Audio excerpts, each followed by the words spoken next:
Hello প্রিয় শিক্ষার্থীরা, তোমরা সবাই কেমন আছো? আশা করি সবাই ভালো আছো।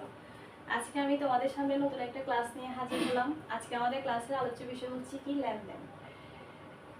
তাইলে লেনদেন জিনিসটা শুরু করার আগে লেনদেন শব্দটিকে ভাঙলে দুইটা শব্দ পাওয়া যায়, একটা হচ্ছে লেন আর একটা হচ্ছে কি দেন। লেন মানে কি? লেন মানে হচ্ছে নেওয়া আর দেন মানে হচ্ছে দেওয়া।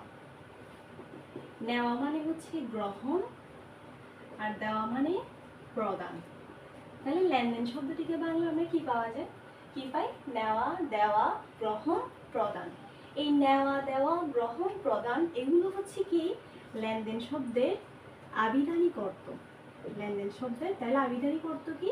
লেনদেন শব্দের আবিধানিক অর্থ হচ্ছে কি দেওয়া, নেওয়া, গ্রহণ, প্রদান। এখন এই দেওয়া, নেওয়া, গ্রহণ, প্রদান এগুলো কি একটা পক্ষের মধ্যে সম্ভব? অবশ্যই না। তাহলে এই দেওয়া, নেওয়া, গ্রহণ, প্রদানের জন্য কয়টা পক্ষ লাগবে? দুইটা পক্ষ। তাহলে লেনদেন হতে হলে কয়টা পক্ষ লাগবে? অবশ্যই দুইটা পক্ষ লাগবে। তাহলে এর মাধ্যমে আমরা বুঝতে পারি কি লেনদেন কি? লেনদেন যখন দুইটা পক্ষের মধ্যে দেওয়া নেওয়া, কোনো কিছু দেওয়া নেওয়া, আদান প্রদান ইত্যাদি হয়, তাহলে সেটা হচ্ছে কি লেনদেন। যদি আমরা বৃহত্তরভাবে বলতে চাই কি কোনো ঘটনা, যে সকল ঘটনার মাধ্যমে কোনো প্রতিষ্ঠানের আর্থিক অবস্থার পরিবর্তন ঘটে। কিসের পরিবর্তন? আর্থিক অবস্থার পরিবর্তন। তাহলে লেনদেন হতে হলে কোনো প্রতিষ্ঠানের কি করতে হবে? আর্থিক অবস্থার অবশ্যই পরিবর্তন করতে হবে। আর্থিক অবস্থার পরিবর্তন ছাড়া সেটাকে কি বলা যাবে না? লেনদেন বলা যাবে না। এখন আসা যাক লেনদেনের প্রকারভেদ। তাহলে আক্ষরিক অর্থে লেনদেন হচ্ছে দুই প্রকার। আক্ষরিক অর্থে দুই প্রকার। একটা হচ্ছে আর্থিক আর একটা হচ্ছে অনার্থিক। একটা আর্থিক আর একটা অনার্থিক।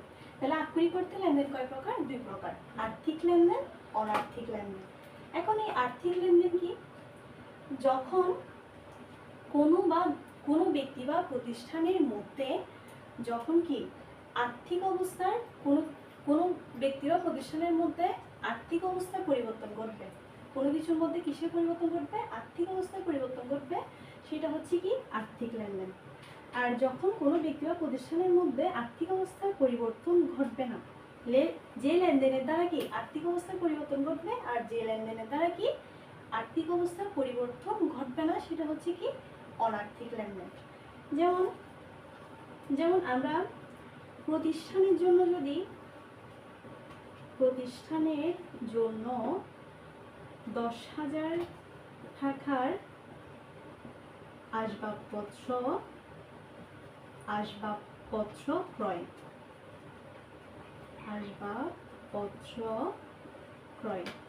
তাহলে আমরা প্রতিষ্ঠানের জন্য 10,000 টাকার আসবাবপত্র ক্রয় করছি।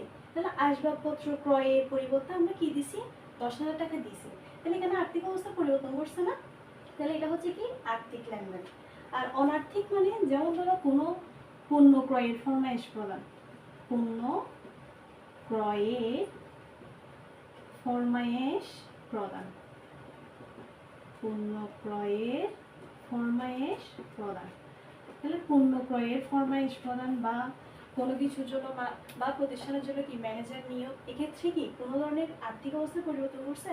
তাহলে কোনো ধরনের আর্থিক অবস্থার পরিবর্তন ঘটেনি। তাহলে এটা হচ্ছে কি অনার্থিক লেনদেন। তাহলে আক্ষরিক অর্থে লেনদেন কয় প্রকার? আক্ষরিক অর্থে লেনদেন হচ্ছে দুই প্রকার, একটা আর্থিক আর একটা অনার্থিক। তাহলে আর্থিক মানে হচ্ছে কি যে লেনদেনের দ্বারা প্রতিষ্ঠানের আর্থিক অবস্থার পরিবর্তন ঘটে, আর যে লেনদেনের দ্বারা প্রতিষ্ঠানের কি আর্থিক অবস্থার পরিবর্তন ঘটে না, সেটা হচ্ছে কি অনার্থিক লেনদেন। এখন প্রাতিষ্ঠানিক অর্থে হচ্ছে লেনদেন আবার দুই প্রকার। প্রাতিষ্ঠানিক অর্থে লেনদেন দুই প্রকার। একটা হচ্ছে বাহ্যিক লেনদেন আর একটা অভ্যন্তরীণ লেনদেন। একটা বাহ্যিক লেনদেন আর একটা কি অভ্যন্তরীণ লেনদেন।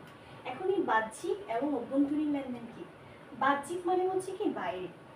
তাহলে প্রতিষ্ঠানের বাইরে যখন কোনো লেনদেন প্রতিষ্ঠানের মানে কি বাইরের কোনো পক্ষের মধ্যে যখন কোনো লেনদেন ঘটে সেটা হচ্ছে কি বাহ্যিক লেনদেন। আর অভ্যন্তরীণ লেনদেন মানে প্রতিষ্ঠানের ভিতরে, তাহলে প্রতিষ্ঠানের ভিতরে যখন কোনো পক্ষের মধ্যে কোনো লেনদেন সংঘটিত হয় সেটা হচ্ছে কি অভ্যন্তরীণ লেনদেন। তাহলে বাহ্যিক লেনদেন কি, যেমন পাওনাদার, পাওনাদার হচ্ছে কি আমাদের এই প্রতিষ্ঠানের বাইরে, তাহলে এটা হচ্ছে কি পাওনাদারের সাথে যখন কোনো প্রতিষ্ঠানের মানে কোনো যখন লেনদেন সাধিত হবে সেটা হচ্ছে কি বাহ্যিক।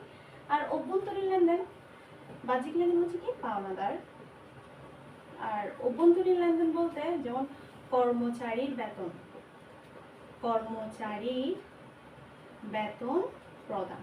তাহলে কর্মচারীরা আমাদের প্রতিষ্ঠানের ভেতরেই থাকে, তাহলে কর্মচারীদের বেতনের কাজটাও প্রতিষ্ঠানের ভেতরেই সংগঠিত, তাহলে এটা হচ্ছে কি অভ্যন্তরীণ লেনদেন।